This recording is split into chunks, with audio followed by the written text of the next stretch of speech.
So in January, I got a skin infection and became a born again virgin. Let's talk about that. Hello, I hope you are well. Today we are doing a Beloved episode all about everything I loved in January. If you don't know, Beloved is my favourite series.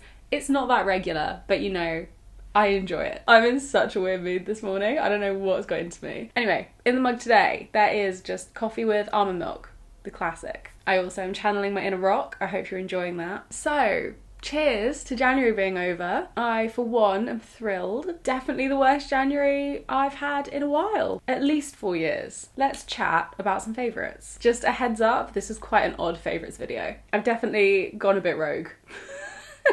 I just feel weird. Okay, right, cool. Let's start with skincare. And this is by far the bougiest thing I'm ever going to show on one of these favourites videos. So in December, I got my hands on the Augustine cream, which, if you don't know, is a coveted face cream often endorsed by celebrities and comes with a range of really high profile endorsements. You know, I wasn't gonna not try it. And as you imagine, with a very heavily endorsed celebrity product comes a heavily endorsed celebrity price tag. This is, I believe, £208. Yes, as I said, I came across it. I did not purchase this with my own money. That will be a problem now because it's amazing and I should have foreseen that this might happen. So it's by a man called Augustine and he has kind of patented this complex of skincare ingredients, I guess, some kind of formula that he puts in this bottle and in his other skincare, and it is meant to be, you know, this amazing thing, basically KFC's secret recipe but for skincare, and it is really good. Like, my skin has never been smoother. I've been using it for close to a month now and my skin feels amazing. It's left my skin super clear up until now, which is when my progesterone rises, so you might be able to see I'm a little bit spotty in my chin. But other than this past week, my skin has felt amazing, looked amazing. I have had compliments on my skin. You might have seen in my previous videos, people have been like, what are you doing with your skin? Which again, I've got something else to show you, which is my foundation routine at the moment. But in terms of the actual skincare, this guy is incredible. And I wish I wasn't saying this because I can't afford to be spending £200 on a face cream every 2 months. So this will be a short-lived romance. But hey, I'm glad I tried it. So someone messaged me before I tried the cream and said that for them, and they have acne-prone skin, it was much too rich. And I actually haven't found that at all. In fact, in this like depths of winter, I'm finding it not moisturising enough. Sometimes I'll mix it with another moisturiser that's more dense and more rich to try and nourish my skin. I think it has maybe some BHAs or AHAs in it because it does seem to be exfoliating, and maybe it's the frequent use of it that's making my skin a little bit dry. But it says to use it morning and evening, so I do. But yeah, I maybe wouldn't use it in like the height of summer, but I would really recommend it. Obviously, if you've got £200 to pop on a cream every like 3 months, I don't know if that's normal. Also, a little goes a long way, which is exactly what you'd hope for with a cream at this price. I hate to say it, probably worth the money. Do I have £1,200 to spend on face cream every year? No, so I won't be repurchasing it yet.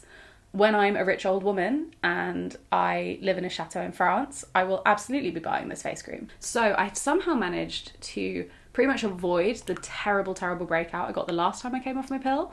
And I've also found a foundation routine that conceals the like bad breakout days that I do have, but also makes my skin look amazing regardless. So it is like coverage, but like still hits that glowy spot that I wanted, and it is by combining these two products. So let's talk about them. So to create the base that I wear now every time I put makeup on, I put 1 small pump of Future Dew and then 1 big squeeze of the No. 7 Protect and Perfect Advanced All-in-One Foundation. I worked with No. 7 in December. Did I think I was going to find one of my favourite foundations ever? No, I didn't. This is so good. It's truly great. It's cruelty-free, SPF 50, and it's medium coverage, I would say. It definitely fills that gap for me. Kind of similar to the It Cosmetics CC cream, but slightly more coverage, like ever so slightly. And then the Future Dew just creates this sheen that for me, when you use it on its own, is just way too much. I look like I'm just like beading sweat when I wear this on its own. But when it goes in with like a big squeeze of this and a little pump of this, Oh my god, and I mix it together and then apply it with my beauty blender, wet beauty blender. Honestly, I love it. Then all I have to do is add a tiny bit of concealer under my eyes and on like, you know, any large spots, but no need to do it on any like tiny bits of scarring or blemishes. They're all concealed by this, but yet you have this like gorgeous like ethereal glow coming from within. This combo, guys, this is it. I've just shown you a 200 quid face cream and 2 foundation products, and that is the most normal part of this video. Okay, we're gonna move on to what I've worn this month, and you can probably guess I haven't really left my house, so I bought a really nice dressing gown. I will insert some actual footage of or some photos of me wearing this, but this is the White Company's classic dressing gown. It was £60. I bought it at the beginning of January because I was feeling sad, and I will never turn back. This is the best dressing gown I've ever owned. You know I like it when I'm cuddling it. So yeah, slightly on the expensive side for a dressing gown. Do I regret it? Not one jot. It's amazing. It's so soft, but like almost has that toweling texture, but it isn't a toweling dressing gown as far as I'm aware. It's oversized. I got a large, but it's like perfectly oversized. My friend from home keeps texting me like, please stop showing your dressing gown online, because she was given the short cropped one from the White Company for Christmas. And now she sees my long one and she's like, damn it, should have gone long. I don't regret it. You won't regret it either if you buy it. I'll link everything below, of course. And then, as you might be able to see, the second item is my White Company slippers, because apparently I'm a brand ambassador now. So these are much more pink than the dressing gown. The dressing gown is definitely more on the grey side, but they're both very like soft neutrals. Oh, these slippers are just amazing. Love them. I've never owned a pair of slippers, fun fact. These are my first, and do I regret it? Not one bit. Let's move on to what I watched, and I'm sure you can predict my first one, but it is the best series I've watched in a long time, and that is Bridgerton. It basically takes some of the best bits of everything I love, which is a romance and a drama set in a period time but with modern sensibilities, and a really hot main guy. So I never thought I would find it so hot watching a man take a woman's glove off, but this show really challenged all my expectations. I think it also helped that I was celibate for the month of January, so I feel like a nun. If you haven't watched it, I adored it, and actually it seems like the whole of Netflix did as well, because I think it's the most watched show worldwide now. And then Aviva and I have been obviously spending a lot of time together in the house, so we have made our way through quite a few films this month. I don't know if you know this, but my favourite films are The Big Short, The Social Network, Grease, lol, and 10 Things I Hate About You. I think they're my big 4. I also love obviously anything like Ferris Bueller. Basically any like comedy drama that's written really well. Love Superbad. Like anything that is like romance comedy drama, still quite lighthearted but good. Anything historical or political as well, very up my street. Yeah, with that in mind, we got through a few films. The first one that I loved, that I hadn't seen in ages but was really nice to remember, was Crazy Rich Asians. It's really good. Like even my boyfriend, who doesn't really like rom-coms, loves Crazy Rich Asians. So if you haven't given it a shot and you just want something fun and lighthearted to watch, definitely give it a go. I also just bawled at the end, and not for any good reason, just because I miss travel so much. It's set in Singapore and we went in 2018 and we loved it. It's just such a cool place, and I was just watching it like, I want to be on a plane, and I hate planes, but I want to be on a plane. It was like a nice happy sad cry, you know the ones. So then Aviva and I were talking about favourite films, and she went, oh, have you seen any Guy Ritchie films? And I said, oh my god, I love The Gentleman, but no, I haven't seen anything else. And she was like, we've got to watch Snatch. Snatch has to happen. So we watched Snatch, and it's so good. Like I should have known I would love it. Like it's very dialogue heavy, super cleverly written. It's so up my street.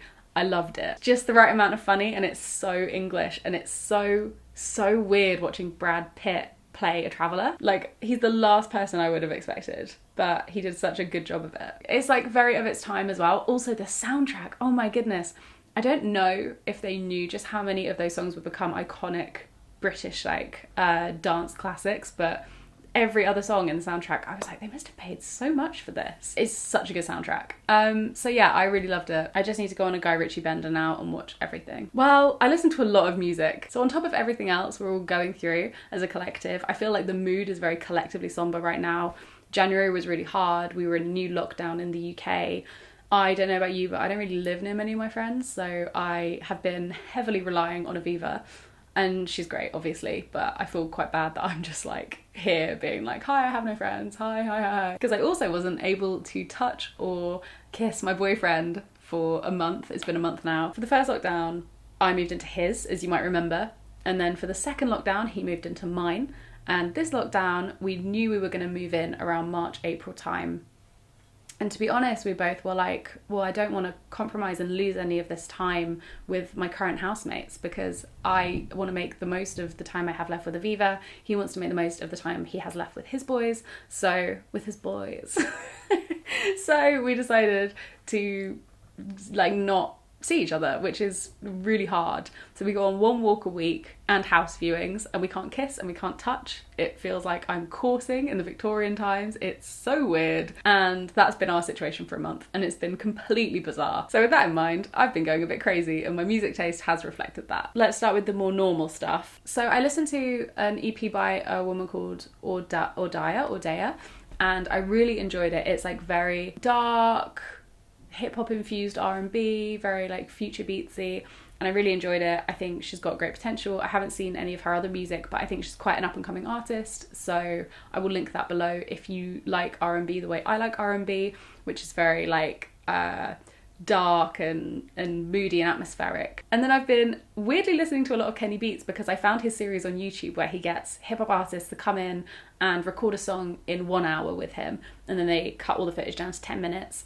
And it's really funny, like it's such a good series. So I didn't realise he was an artist in his own right as well, so I went on Spotify and listened to more of the stuff he's made, and he's really good. So now I really like that Dominic Fike song, the one that's like, why you switch phone numbers like clothes.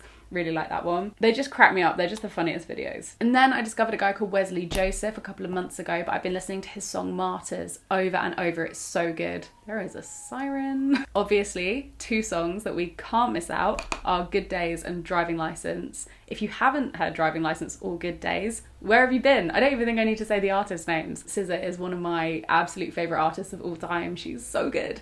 And then Driving License is the debut single by Olivia Rodrigo, and that is just such a good song. No matter what you're into, everyone loves a good ballad, and it is just like a really forward-thinking, fresh-sounding ballad. I don't know what you guys do, but for me, I turn to nostalgic music when I'm struggling. I find great comfort in nostalgic music, and I've noticed since lockdown 2 and since coming off my pill, I definitely think they're connected.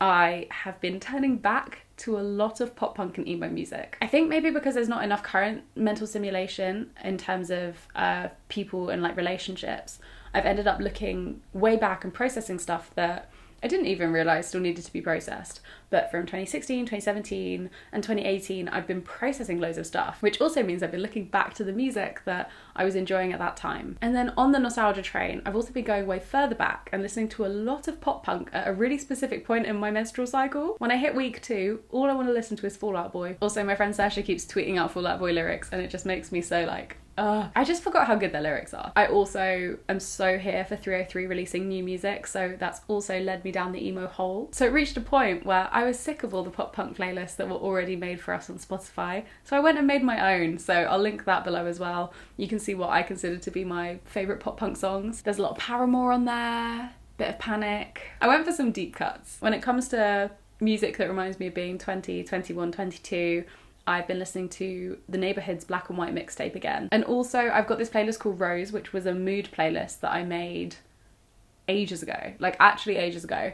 And I've been going back to that a lot because it's so nostalgic of like that period of my life. So I'll leave Rose there as well in case you want to listen to some quite sexy tunes. So I think a lot about music, and one of the things I've been thinking about loads recently is, when will the albums that I love start to sound dated? Like, at what point do they cross a threshold? And I don't think that the Black and White mixtape has crossed that point yet. Drake's Take Care has crossed that point now.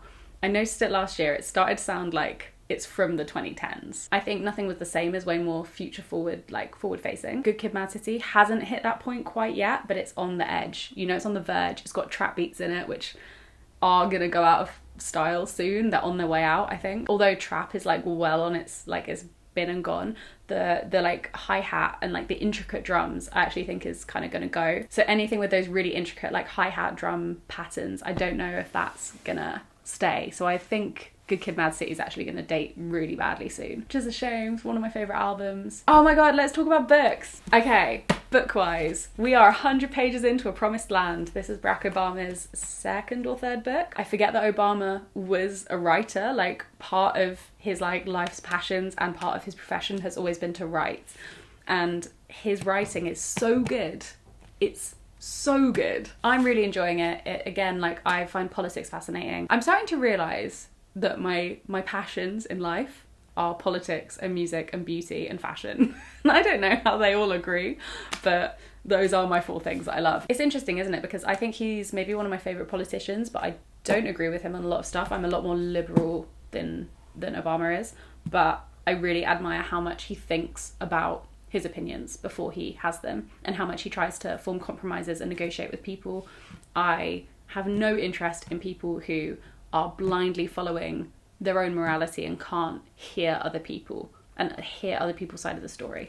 I think that's like the highest form of ignorance. I'm really enjoying it. I'll let you know how it goes. We're currently on to the Iowa campaign. Oh my god, yeah. Okay, so what I ate this month, ate and drank. This is one of my favourite sections, and I actually don't have a physical thing to show you, which is weird because Aviva and I have been cooking loads, like loads and loads. So for example, Aviva's challenge for January was to make us a homemade ramen. She sets herself the challenges. I'm not dictating what she should cook, but she wanted to make a homemade mushroom broth, and so we had a vegetarian ramen, and it was divine. She's lead, I'm backup. Especially as I haven't really been in the mental zone to be able to cook. She also makes this absolutely delicious aubergine pasta. I've learned the recipe. I'm gonna take it with me to the new house. Maybe I'll put it in a video one day. Super simple, but the most delicious pasta sauce I've ever had. Maybe not ever, but it's up there. And then Aviva taught me how to make homemade summer rolls, and that was just the loveliest thing. I didn't realise how easy it was. All you need is the rice paper sheets and the rice noodles, and if you can source those two, everything else you can buy in your supermarket. The light has just gone in. Can you see that this is compensating really hard now? Yeah, we just ate a lot of good stuff. Sorry I can't encourage you to buy any of it, but I hope it inspires some of your weeknight meals. The next topic is stuff I stared at on my phone. So I finally downloaded the Reddit app after scrolling on hip hop heads every day for about 7 years.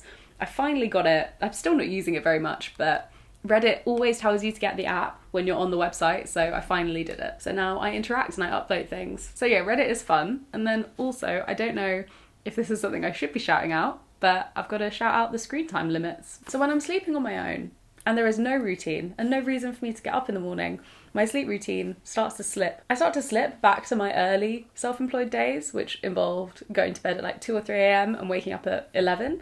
So I am desperately trying to fix my sleep schedule. Really trying to create routine, help me become a natural early riser.